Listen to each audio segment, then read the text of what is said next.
Ito yung tanong ko sa'yo. Kasi ikaw yung una kong client for today. So, ikaw din yung na i-feature ko sa daily reviewer natin for today. Ha? Okay, the question goes like this. Ano ang iyong gagawin kung ikaw ay inaantok habang nagmamaneho sa expressway? Okay, letter A. Ituloy ang mabilis na pagmamaneho upang mabilis na makarating sa destinasyon. B. Huminto sa tamang hintuan, mag-hazard at magpahinga. And letter C, tumawag sa telepono upang malibang habang nagmamaneho. Nabungga. Sige nga, sa palagay mo. B. B.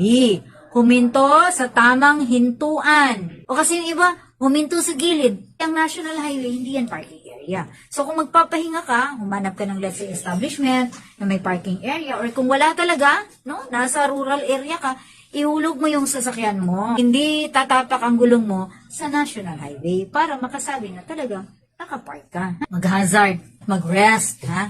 Anuhin mo yung maaga ka nakarating ng pupuntahan mo, nakasakay ka naman sa ambulansya. Knock on wood, Kesa naman late ka dumating, pero ligtas ka.